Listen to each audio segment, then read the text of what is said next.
Dear students, previous video में हम लोगों ने हिस्ट्री के रिसोर्सेज के विषय में पढ़ा।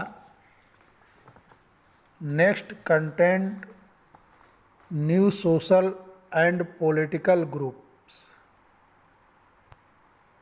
The study of 1000 years between 700 and 1750 is a hug challenge to historians, largely because of the scale and variety of developments that occurred over the period। मतलब ये 700 और 1750 के बीच में हिस्टोरियनों के लिए एक चैलेंजेज के रूप में रहा। चैलेंज क्या था कि इस बीच में मेनी चेंजेज हुए, बहुत सारे चेंजेज इस पीरियड में हुए, जो चेंजेज हिस्टोरियंस के लिए एक चैलेंज के रूप में सामने रहा। At the different movement in this period, new technology made their appearance, like the Persian wheel in irrigation। मुख्य रूप से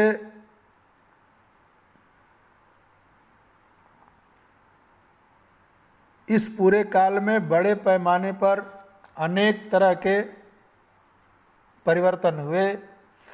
इस काल में अलग अलग समय पर नई टेक्नोलॉजी सामने आई, जैसे इरिगेशन के लिए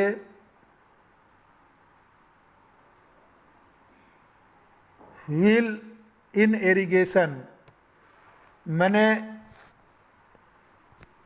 जिसको रहट कहते हैं, इरिगेशन में डेवलपमेंट हुआ, रहट की जानकारी लोगों को आई। The spinning wheel in weaving, कताई में चरखे,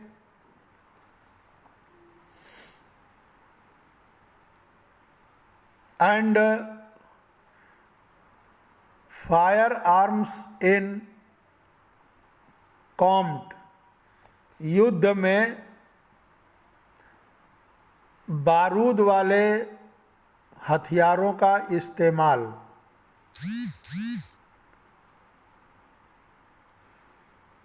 न्यू फूड एंड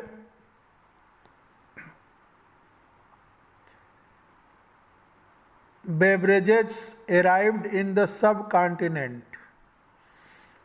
कह रहा है कि सब कॉन्टिनेंट्स माने भारतवर्ष में new food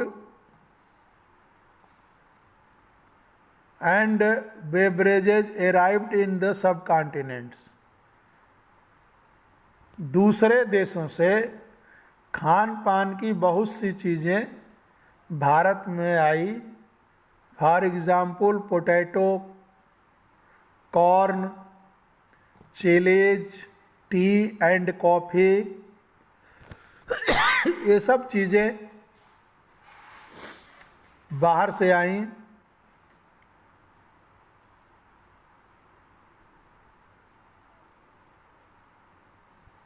Remember that all these innovation, new technology and crafts came along with people who brought other ideas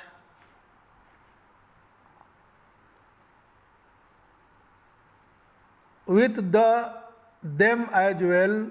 As a result, this was a period of economic, politically, social and cultural changes You will learn about some of these change in chapter 5, 6 and 7. कह रहा है कि जो बाहर के लोग आए अपने देश में, सब कॉन्टिनेंट माने भारतीय उपमहाद्वीप में,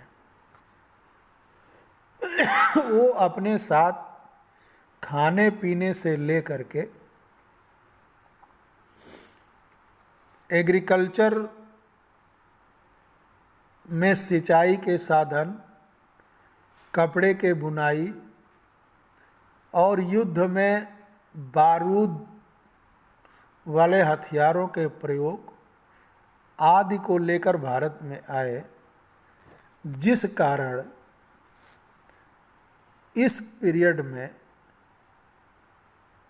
700 और 1750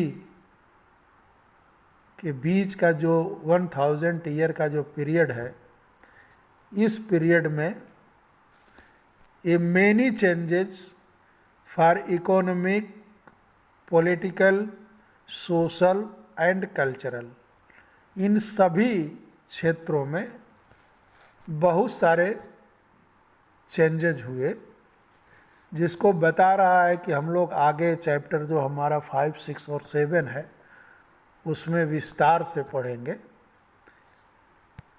यहाँ पर जो चीज़ें हैं नेक्स्ट पैराग्राफ में, this was also a period of great mobility,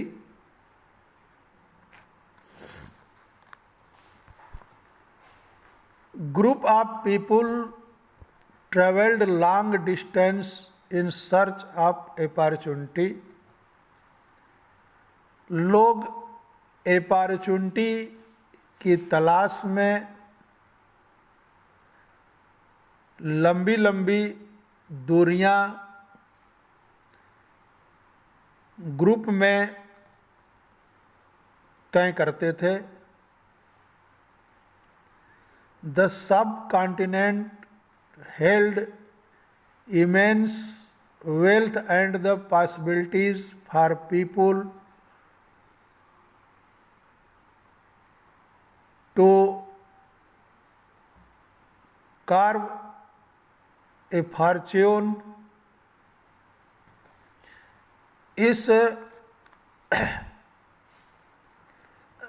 महाद्वीप में अपार संपदा और अपना भाग्य गढ़ने के लिए अपार संभावनाएं मौजूद थी।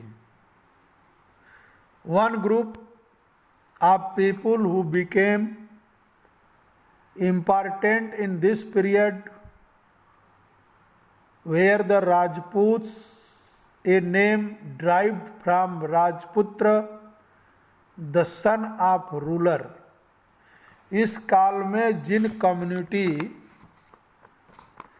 का महत्व बढ़ा,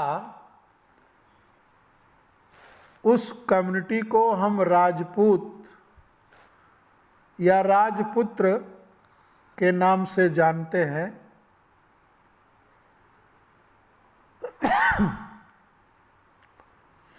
और ये Rajput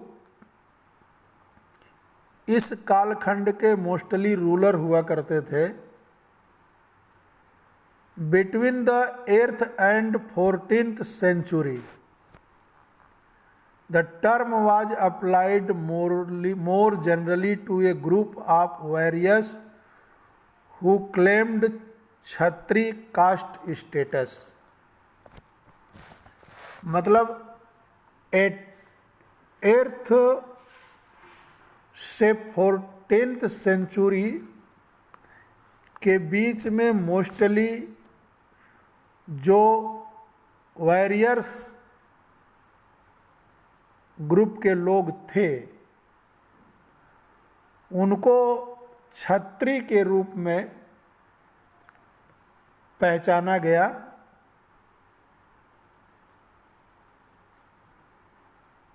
The term include not just rulers and chieftains but also soldier and commander who served in the armies of different monarchs all over the subcontinent. कह रहा है कि राजपूत शब्द के अंतर्गत केवल राजा और सामंत वर्ग के ही नहीं थे, बल्कि वे कमांडर और सोल्जर भी आते थे जो पूरे सब कॉन्टिनेंट में डिफरेंट रूलर्स की आर्मीज में सर्विस प्रोवाइड करते थे।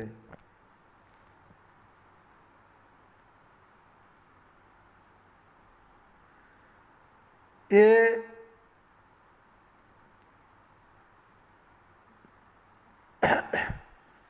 चौलारिक code of conduct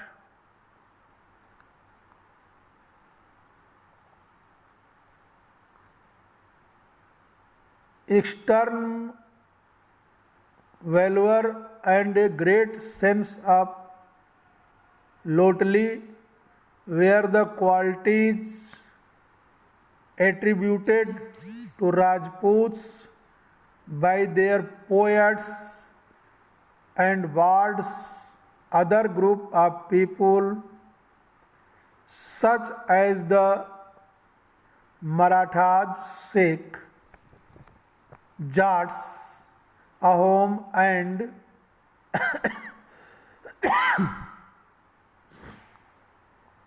a caste of scriber and secretaries also used the opportunity of the age of become politically important.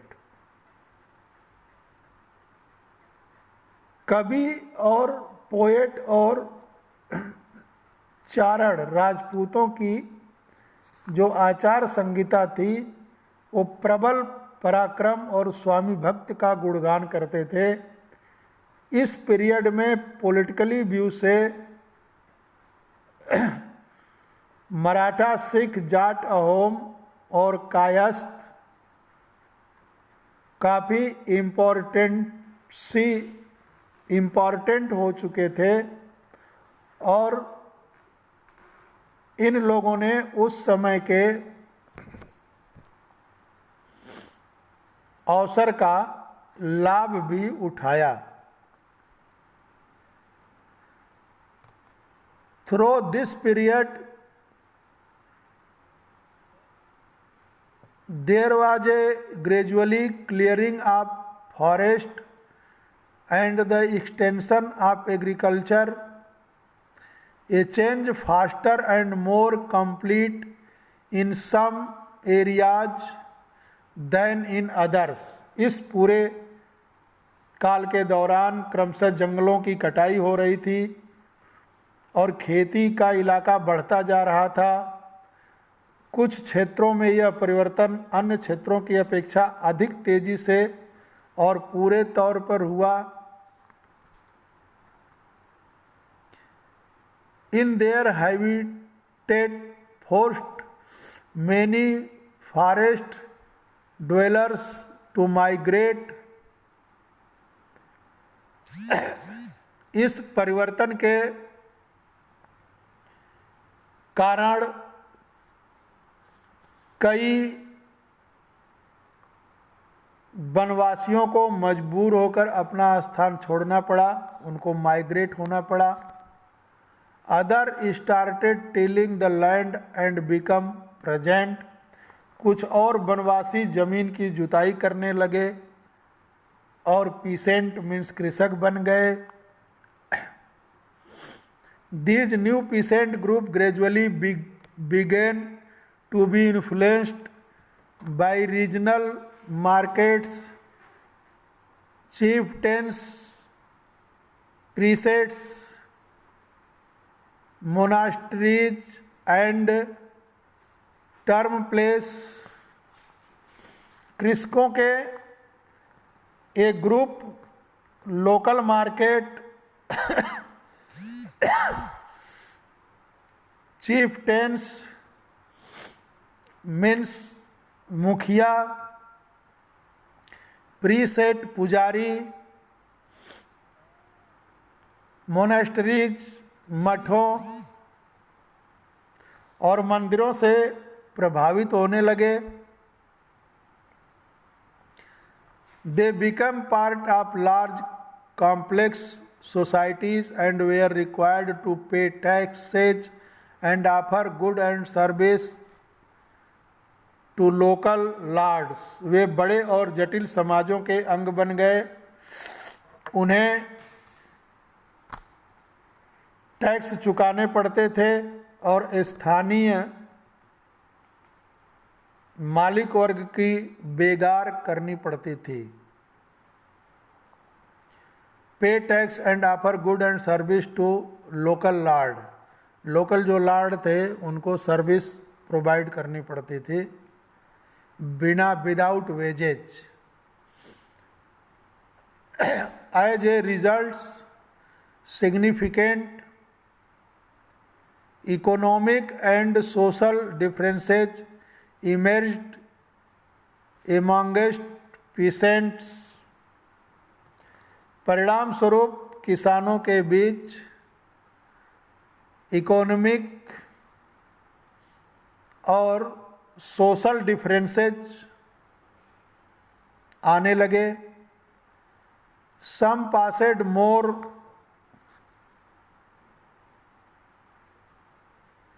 Productive land, other also keep cattle, and some combined artisanal work with agriculture activity during the lean season। कुछ के पास ज़्यादा उपजाऊ ज़मीन होती थी, कुछ लोग मवेशी भी पालते थे और कुछ लोग खेती में खाली समय में दस्तकारी आदि का कुछ काम कर लेते थे। As society become more differentiated, people were grouped into jatis or subcaste and ranked on the basic of their background and their occupation. Ranks were not fixed permanently and verified according to the power, influence and resources controlled by members of the jat। The status of the same jat could vary from area to area। कह रहा है कि ये वही period है जब society में casteism बढ़ने लगा और कास्ट के साथ साथ सब कास्ट का भी डिवाइडेशन शुरू हो गया और ऊंच नीच के कोई कास्ट ऊंची है तो कोई कास्ट नीची है, इस तरह की भावना का भी चलन इसी पीरियड में शुरू हुआ। मैंने हमारे सोसाइटी के अंदर मैन टू मैन और ग्रुप टू ग्रुप जो डिफरेंसेस आने लगे वो इसी पीरियड की देन है जब कास्टिज्म का डेवलपमेंट हुआ, जाति का विकास हुआ और इस कास्टिज्म में सब कास्टिज्म का डेवलपमेंट हुआ। जाति और उपजाति, जैसे इसको इस तरह से समझिए कि क्षत्रिय, ब्राह्मण, वैश्य और शूद्र में भी एक 4 क्लास था।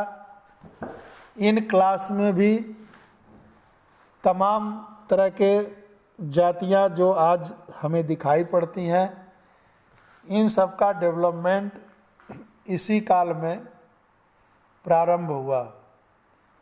जाति formed their own rules and regulation to manage the conduct of their members. अपने सदस्यों के व्यवहार का नियंत्रण करने के लिए जातियां स्वयं अपने अपने नियम बनाने लगीं। These regulation were enforced by an assembly of leaders described in some area as the जाति पंचायत, और उन नियमों का पालन करने के लिए एरिया टू एरिया में जाति की पंचायतें होने लगीं। But jati were also required to follow the rules of their villages. Several villages were governed by a chieftain. Together they were only one small unit of state. Chieftain means मुखिया। गांव में जो जातियों को गवर्न करता था वह उस जाति का जो चीफ्टेन होता था, जो मुखिया होता था, वह मुखिया गवर्न करता था।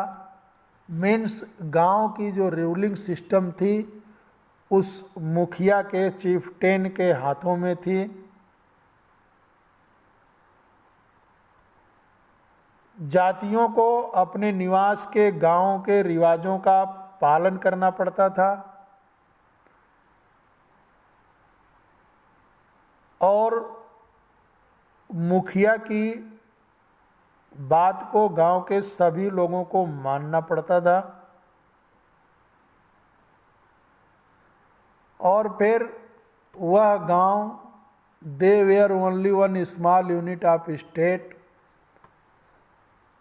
गांव जो विलेज जो है स्टेट का सबसे स्मॉल यूनिट होता था, उस समय भी स्मॉल यूनिट होता था और आज भी प्रेजेंट टाइम में भी स्टेट का सबसे स्मॉल यूनिट हमारा विलेज ही होता है। तो कुल मिलाकर के जो new social and political group बने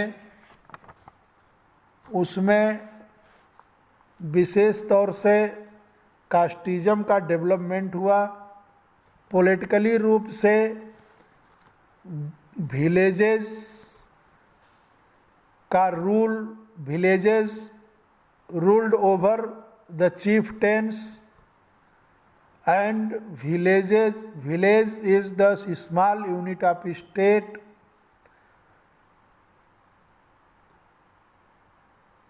सोशली रूप से डिफरेंसेस लोगों के बीच बढ़ता गया।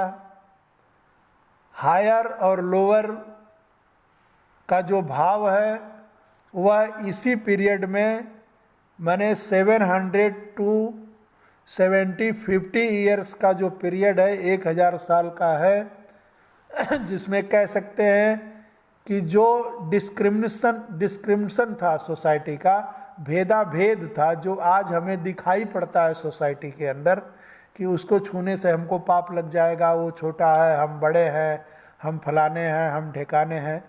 इस तरह की आज जो चीज़ें समाज में आई हैं यह इसी कालखंड में थी। इसके पूर्व इस तरह का भेदाभेद हमारे सोसाइटी में नहीं था। तो एक बहुत बड़ा चेंजेज सोशली रूप से भी और पॉलिटिकली रूप से इस पूरे कालखंड में आया। आज के लिए बस इतना ही। नेक्स्ट डे में फिर ए रीजन एंड एम्पायर कंटेंट पर हम लोग बात करेंगे। थैंक